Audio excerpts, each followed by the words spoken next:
नमस्कार दोस्तों। वैसे तो मैं जियो पॉलिटिक्स के बारे में आप लोगों को कई सालों से बताते आ रहा हूँ और मेरा अनुभव कई सालों से है, लेकिन इतिहास में पहली बार मैं देख रहा हूँ रसिया ने किसी देश को लेकर इतना बड़ा बयान दिया है।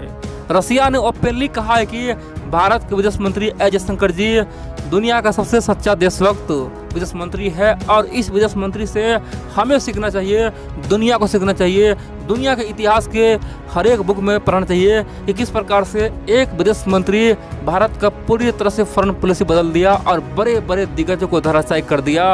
और हमने भारत को जो सोचा था वो बिल्कुल ही हमारा मानना गलत था। हम लोगों ने गलत भावना पैदा कर लिया था। भारत को हम लोग थोड़ा बहुत गलत जान के कुछ से कुछ बोल भी दिया, भारत को यहाँ तक कि अमेरिका का प्यादा भी बोल दिया, लेकिन ये हमारा भूल था। भारत तो एक विजनरी देश है, उसका एक अलग ही सोच है और एस जयशंकर एक बहुत बड़ा प्लान लेके चल रहा है और इसके सामने कोई नहीं आ पाएगा। जो भी आएगा वो चूर चूर हो जाएगा। दोस्तों ये बहुत बड़ी बात है। रूस का जो बात है ना, आप जान के हैरान हो जाएंगे, बोलेंगे भैया रूस को आखिरकार ये हो क्या गया। क्योंकि दोस्तों यही रसिया पिछले 6 महीने पहले, 1 साल पहले भारत को हर मुद्दे पे घेर रहा था। यहाँ तक कि क्वाड के मुद्दे पे रूस के विदेश मंत्री ओपनली कह दिया था मीडिया के सामने में कि भैया भारत तो पश्चिमी देश का गुलाम बन चुका है, पश्चिमी देश का पैदा बन चुका है, उसका कोई विदेश नीति है ही नहीं। क्वाड क्या है, क्वाड तो बेकार है। क्वाड भारत बना के अपने आप को क्या समझ रहा है, अपने आप को पावरफुल समझ रहा है क्या।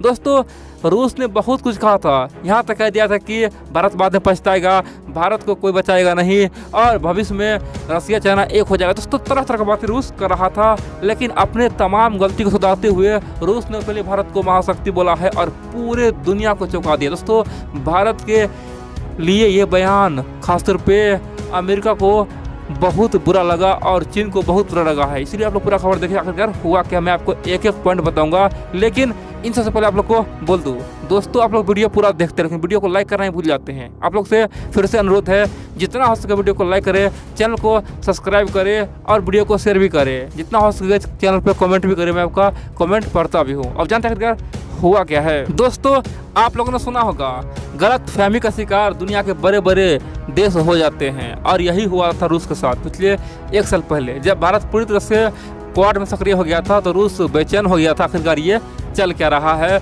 जो हमारा हथियार का बाजार भारत है वो तो पूरी तरह से अमेरिका का दोस्त बन चुका है। जी हाँ दोस्तों, एक समय पे जब अमेरिका के और भारत के बीच में लेम हुआ, कॉमकासा, बेका जैसे बड़े बड़े एग्रीमेंट साइन हुआ तो उस समय रूस बौखला के यहाँ तक बोल दिया था कि अब भारत पे निर्भर होना बेवकूफ़ी होगा। और दोस्तों रूस ने पहले पाकिस्तान से हाथ मिलाना शुरू कर दिया था। यहाँ दोस्तों रूसी विदेश मंत्री पाकिस्तान जाना शुरू कर दिया और इमरान खान भी रूस पहुँच गया। लेकिन दोस्तों अब रूस को सब समझ में आ चुका है कि भारत आखिरकार चाल का चल रहा था।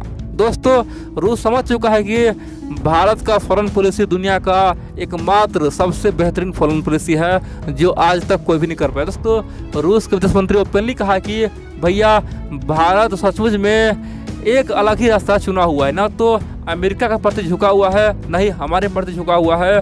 भारत का जो फॉरेन पॉलिसी है ये सबसे यूनिक, दमदार और शानदार है। और दोस्तों यही बात पिछले 1 महीना पहले पाकिस्तान के पूर्व पीएम इमरान खान ने भी कहा था कि भैया भारत का विदेश मंत्री सबसे यूनिक है, अमेरिका, रूस, चीन से भी यूनिक है, इसे सीखना चाहिए। दोस्तों जो बात पाकिस्तान के पीएम बोला था यही बात आज हमारा मित्र रसिया बोल रहा है।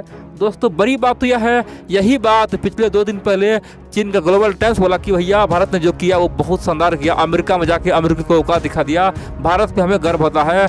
आज़ाद भारत में पहली बार भारत ने इतना बड़ा दमखम दिखाया है, अमेरिका को धुआंधूर कर दिया। और रूस के मुद्दे पे, यूक्रेन के मुद्दे पे, तेल खरीदने के मुद्दे पे भारत ने पहली बार अमेरिका में ही जाके अमेरिका को दौड़ा के मारा। दोस्तों ये अमेरिका में जो हुआ ना, ये बात पूरी दुनिया में फैला हुआ है और इसी पे रूस ने बयान दिया है कि भारत के विदेश मंत्री सचमुच में बहादुर और सच्चा देशभक्त है। अब यहाँ पे कई सारे मित्र सोचेंगे आखिरकार रसिया में इतना बदलाव कैसे आ गया, जो कल तक भारत को अमेरिका के प्रति बहुत ज़्यादा कोस रहा था, आखिरकार उसमें इतना बदलाव कैसे आया। दोस्तों रूस आज पूरी तरह से समझ चुका है, उसके आंखों के सामने जो अंधेरा था वो छट चुका है। रूस जान चुका है कि भारत बेशक अमेरिका से, यूरोप से, नेटो से हाथ मिला रहा है, बेशक क्वाड में शामिल हुआ है, लेकिन भारत हमारे लिए नहीं है, भारत चीन के लिए है। दोस्तों रूस समझ चुका है कि कुछ भी हो जाएगा, भारत हमारे खिलाफ खड़ा नहीं होगा, लेकिन चीन को वो छोड़ेगा भी नहीं। यानी कि भारत आज जो भी कर रहा है चीन के लिए कर रहा है। दोस्तों रूस को समझ आ चुका है कि चीन ने जो अपना काली करतूत किया, भारत को जितना सताया है ना, भारत परेशान होकर ये सब कर रहा है। और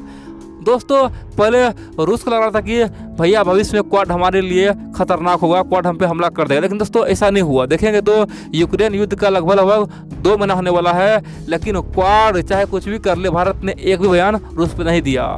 अमेरिका चाहे कुछ भी कर ले, भारत ने एक भी बयान रूस पे नहीं दिया। रूस समझ चुका है कि भारत हमारे लिए कुछ भी नहीं करेगा, और रूस को पता चल गया कि भारत किसी भी कीमत पे ना तो अमेरिका का साथ देगा और ना ही रूस के पाले में जाएगा। उसका विदेश खासतौर पर नीति बुरी तरह से, खासतौर पे पूरी तरह से आज़ाद हो गया है। अब दोस्तों रूस यही चाह रहा था कि भारत आज़ाद ही रहे। अब रूस को पता है कि भारत को हमें हथियार अब और बेचना है। जी हाँ दोस्तों, भारत अब महज 1 से 2 सालों में कम से कम 1 से 30 बिलियन डॉलर का हथियार खरीदेंगे। कितना का? 130 बिलियन डॉलर का हथियार खरीदेगा। रूस चाहता है कि वो हथियार भारत हमसे ले, और इतिहास में पहली बार रूस ने कहा है कि भारत को हम वो तमाम हथियार देंगे जो हमारे पास है। भारत जो चाहे वो हमसे ले सकता है, चाहे हाइपरसोनिक मिसाइल क्यों ना हो, सब कुछ हमसे ले सकता है। हम सब कुछ भारत को बेचेंगे। दोस्तों पहले ऐसा नहीं था, पहले रूस में भी कुछ कंडीशन था कि जो एडवांस हथियार होगा, जो अत्याधुनिक होगा, भारत को नहीं मिलेगा। लेकिन दोस्तों अब रूस पूरी तरह से भारत को ऑफर दे दिया है कि आपको जो लेना है लीजिए, लेकिन हमसे ही हथियार खरीदिए, और यही ऑप्शन अमेरिका, यूरोप अब भारत को दे रहा है। दूसरी बात, रूस ने चीन का चाल समझा है। दोस्तों चीन अभी तक रूस के समर्थन में कुछ भी नहीं किया है। पुतिन को बहुत ही उम्मीद था, उसे लग रहा था कि अगर वो यूक्रेन पर हमला करेगा ना, तो चाइना हमें हथियार देगा, चीन हमें आर्मी सप्लाई करेगा, और चीन हमारे लिए बहुत कुछ करेगा, हमें हो सके तो कुछ अनुदान भी देगा। और दोस्तों ऐसा कुछ भी नहीं हुआ। चीन ना तो एक बड़ा बयान दिया, नहीं अमेरिका को बड़ा कोई धमकी दिया, और नहीं चीन कुछ किया। चीन चुपचाप युद्ध को वॉच कर रहा है, देख रहा है। खाली यूएन में जाकर दोस्तों थोड़ा बहुत समर्थन दे रहा है, यानी कि यूनाइटेड नेशन में कहीं वोटिंग होता है ना, तो चीन रूस का केवल समर्थन कर रहा है और कुछ भी नहीं किया है। रूस को पता है कि भैया ये चीन तो दोगला नीति अपना लिया है, चीन ने हमें धोखा भी दे दिया। और दोस्तों ये यूक्रेन वार पुतिन के लिए सबसे खतरनाक वार साबित हुआ है। पुतिन का जो सपना था वो चकनाचूर यूक्रेन में हो गया है। पुतिन को लग रहा था कि केवल 4 से 5 दिनों में पूरे यूक्रेन को कब्जा कर लेंगे, लेकिन दोस्तों अब तक रूस का कई हजार सैनिक मर जा चुका है, कई हजार टैंक उड़ा दिया गया है, सैकड़ों फाइटर प्लेन उड़ा दिया गया है। और अमेरिका का दावा है कि रूस का कम से कम 25 से लेकर 30% हथियार सेना खत्म हो चुका है, बर्बाद हो चुका है, मर जा चुका है। दोस्तों अमेरिका कह रहा है कि रूस के पास जितना हथियार था ना, जितना सेना था, उसमें से 25% अब नष्ट हो चुका है केवल यूक्रेन वार में, और बाकी 25% महीनों में खत्म हो जाएगा। यानी कि रूस हमेशा हम तक लिए नस्तनबूत हो जाएगा यूक्रेन में ही। और दोस्तों अमेरिका बोला है कि यूक्रेन को अब हम और मजबूत करेंगे, यूक्रेन को इतना मजबूत करेंगे ताकि रूस का अंत ही यहाँ पे हो जाए। दोस्तों रूस चाहता है किसी भी तरह से इस मुसीबत से निकले। अब रूस के लिए युग बन चुका है, रूस किसी भी हालत में यूक्रेन को छोड़ेगा नहीं, चाहे जैसे भी हो। वो चाहता है कि भारत उसके साथ बना रहे। इसलिए दोस्तों अब रूस पूरे गलती को मान चुका है, अब भारत को महाशक्ति बोल रहा है, और बोल रहा है कि भारत के विदेश मंत्री सच्चा देशभक्त है। अब दोस्तों देखेंगे तो यहाँ से भारत और रूस के बीच में एक ऐतिहासिक बारिश शुरू होगा, और आने वाले सैकड़ों साल तक एक नया दोस्ती का रूप होगा।